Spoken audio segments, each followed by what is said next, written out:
Welcome to Brian360 and welcome to the birds of winter. Now here is a beautiful oh, maybe not this one. There we go.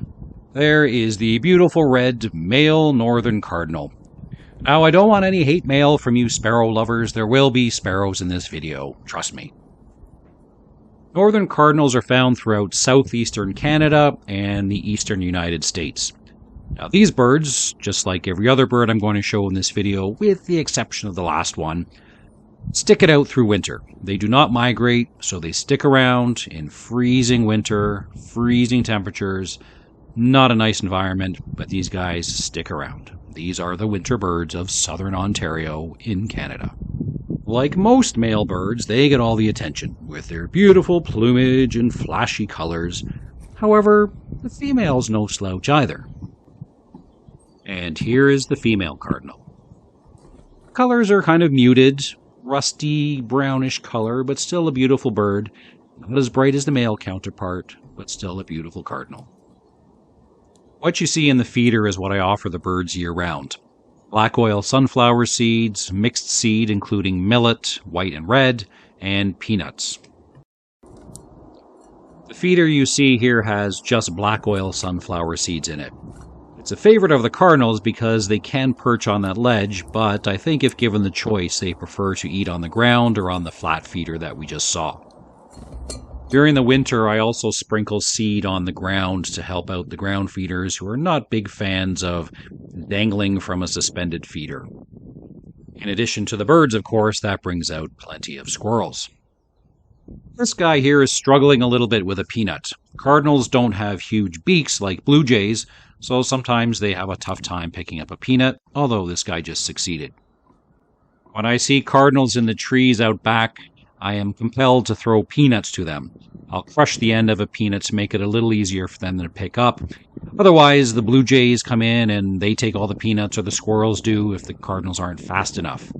They are fairly timid and they will fly away when I show up, but given enough time, they'll take the peanuts.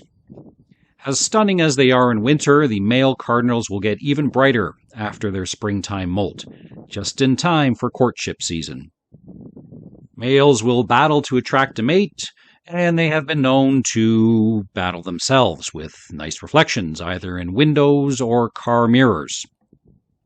As part of their courtship behavior, male cardinals will feed female cardinals by mouth. If you are a human and you are listening to this and you do that, you need to stop that. That's just gross. So just how bad is a Canadian winter? You hear the wind blowing and see the platform swaying back and forth. This was a fairly mild winter in southern Ontario. Temperatures weren't too bad, but temperatures can get down to minus 20 degrees Celsius in this area sometimes. That's minus 4 Fahrenheit, and certainly get much, much worse. Migrating south hundreds or thousands of kilometers is impressive, but I also think sticking around and surviving through these harsh temperatures is a very impressive feat as well. Next up, we have the bluejay, a bird so loved in the Greater Toronto area that we named our baseball team after them. Now, not everybody loves bluejays, especially other birds. Bluejays live in small family units, and when word gets out that there is food available, well, then the word gets out.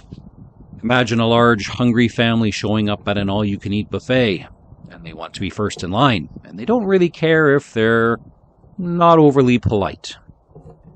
The bluejays will, however, get a taste of their own medicine when the red-winged blackbirds, grackles, and starlings show up in late winter or early spring.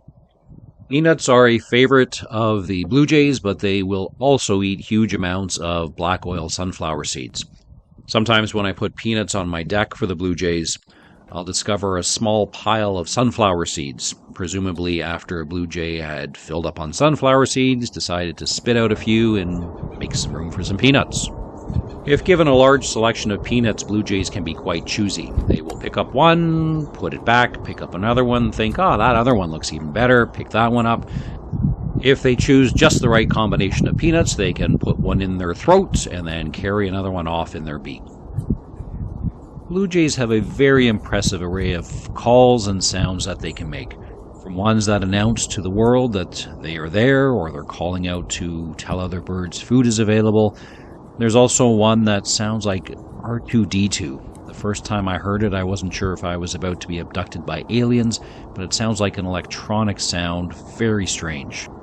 Bluejays are very skilled at mimicking other birds, and one day when I was out putting the feeders up, I heard the distinctive call of the Cooper's hawk. There's a pair of Cooper's hawks that live in the backyard area. And I'm looking around for this Cooper's hawk, and what do I find? It's a bluejay making that sound. Good way to scare off your potential competitors at the bird feeder. Of the several species of birds I've been feeding over the past 3 years in my backyard, the bluejay is only one of two that will get close enough to me and will actually take peanuts from my hand. I think it's just one bird at this point, but as I'm putting peanuts out on the deck, the other birds are getting closer and more comfortable. But last year I was able to hold out a handful of peanuts, and at least one bird kept coming back for more. Bluejays are found throughout about 2/3 of the eastern United States and most of southern Canada, with the exception of British Columbia on the other side of the Rockies. Like many of the other birds who brave out the winter in Canada, they cache or hide food, so when times are really tough, they remember where they hid their food. Bluejays are credited with the spread of the oak tree, as caching acorns is one of their survival strategies. If you don't pick up that acorn, then maybe you just planted a new oak tree. Of all the species of birds that visit my backyard feeder, this might be my favorite, the black-capped chickadee.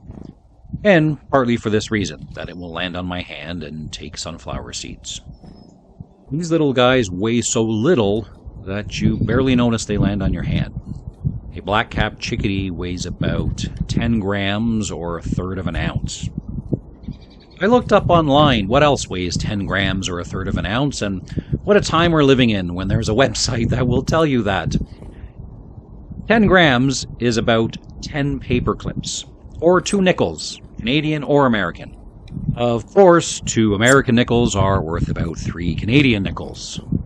Weighing so little and being so small, with the resulting large surface area to volume ratio, it's amazing that these little chickadees can survive a cold winter's night.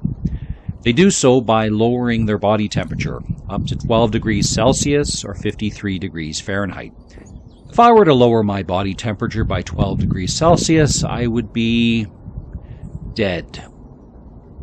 Even with that remarkable adaptation, they can still burn up to about 10% of their body weight in calories, just in order to survive until the next morning. I wish I could burn 10% of my body weight overnight. Black-capped chickadees are found throughout the southern 2/3 of Canada, and all the way on the west coast up to Alaska. They're also found in the southern US, and there are many, many subspecies of chickadees that are found throughout North America. No, the chickadee that you're looking at does not have cloaking capabilities. That is an artifact of a 360 camera.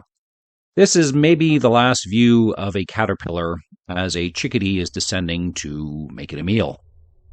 When those abundant caterpillars are no longer available in winter, chickadees have to remember where they have cached or hidden their food. To help with this, the hippocampus, part of the brain responsible for memory, increases in size in the fall and winter in chickadees to help them remember where they have stored their food. Speaking of brains, I'm not sure what was happening with mine the day I decided to make myself into a bird feeder. The only birds to visit this idiot were the wonderful black-capped chickadees. This is a rare appearance by a dark-eyed Junko. They are usually ground feeders, and this guy figured he would take a quick look at what was going on at this feeder. The only time I really see this type of bird is in the winter, because throughout the summer and other parts of the year they are in middle to northern Canada, and they migrate south to southern Canada in the winter. According to some bird books, they do spend the entire year in this area. I just don't see them very often at my feeder. So, a nice surprise appearance by a dark-eyed Junko. Another fairly uncommon bird, whether it's winter or summer, is the white-breasted nuthatch. I love these guys because they spend their lives upside down, apparently. If they're not at the feeder, they are climbing around on a branch or a part of a tree trunk, and they are usually upside down. See, I told you there'd be some sparrows in this video, although the dark-eyed Junko is a type of sparrow. I'm not 100% certain what type of sparrow this is. I'm pretty sure it's a chipping sparrow. However, some sources suggest it might be a song sparrow, but I'm going to go with chipping. Anyway, I love this behavior of scattering the seed to get some better stuff. These guys like to eat the red and white millet as opposed to just the sunflower seeds, so doing that little scattering behavior, I guess, uncovers the good stuff. Found throughout most of Canada and all of the United States, sparrows are everywhere, whether they're chipping sparrows, house sparrows, song sparrows, whatever kind of sparrow. I love this behavior. Sparrow fight. The sparrows that I feed usually are in the area behind the fence. I spread the seed out into tiny piles, as many as I can, but inevitably there will be sparrow fights. They are not too shy about staking out their territory, and to see a few of them get along with this feeder is kind of a nice surprise. While not as friendly and trusting as chickadees, these guys will let me get fairly close to them. As I'm spreading out the piles of seed on the ground, birds from about a few meters away, so maybe 5-6 feet, will start to land, and they're okay with my presence as long as I'm putting food out, I guess. A bit of a confrontational welcome. You can imagine when you have about 15 or 20 of these guys on the ground, and they're all coming in, they're all hungry, they're cold. It gets pretty noisy, but it is a nice welcoming sound. For me, anyway.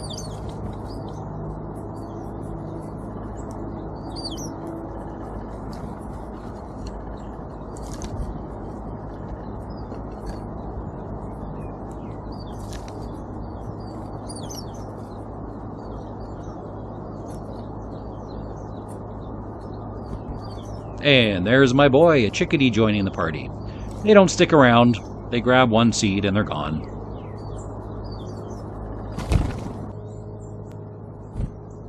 It's my lucky day. At the feeder, all by myself. All the food I could ever want. Nom nom nom. Look at me. Enjoying life. What could possibly go wrong? I'm sitting here in the spare room of my house, entertaining myself watching a sparrow look around. I know what's about to happen. Oh no! This is why we can't have nice things.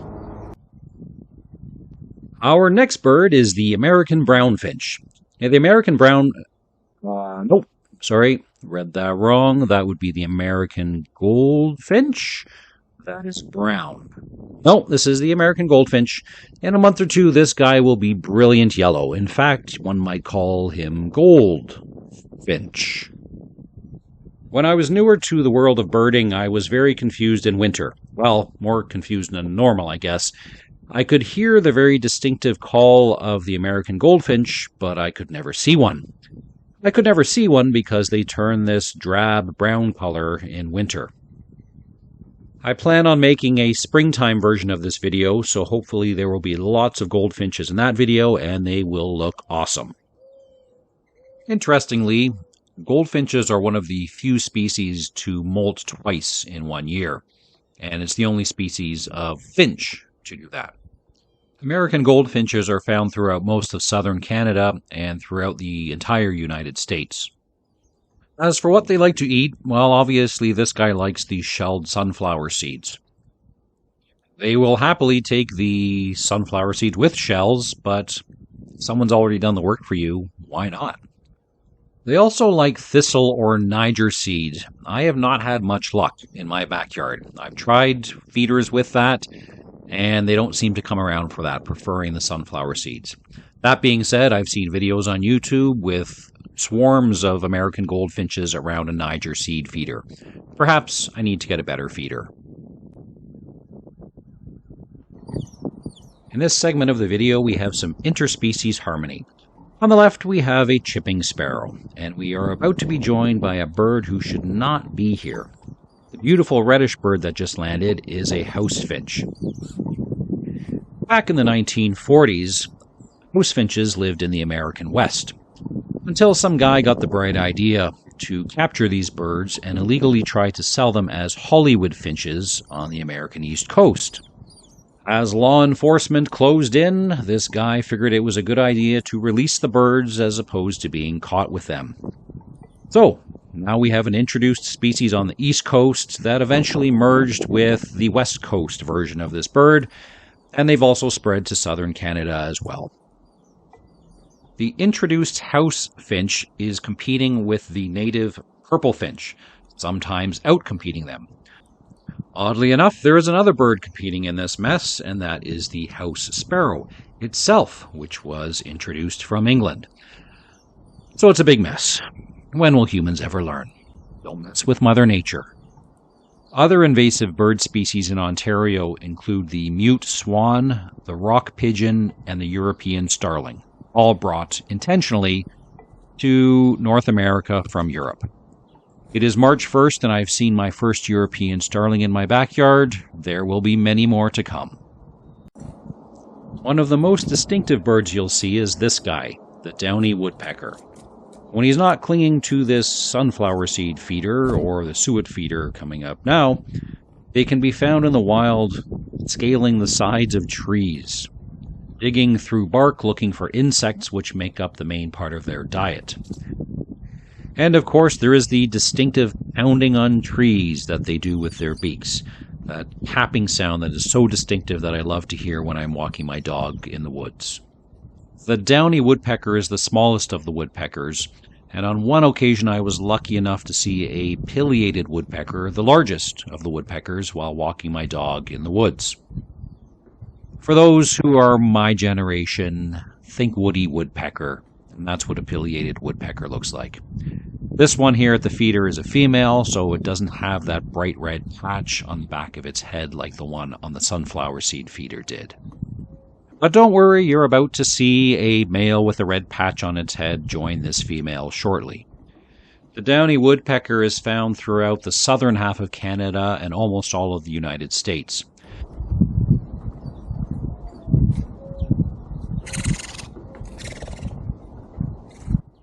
I don't think the female was very happy to have a companion on the suet feeder. The woodpecker has an extremely long tongue, which helps it to capture insects, which are its main source of food. This tongue also wraps around its brain as a protection mechanism when it is pecking away at trees. What an adaptation. Ah, a beautiful scene. A black-capped chickadee come to get a sunflower seed. Oh, wait, no, his buddy's going to get one. That's okay. Hey, not cool. Not cool, Mourning Dove.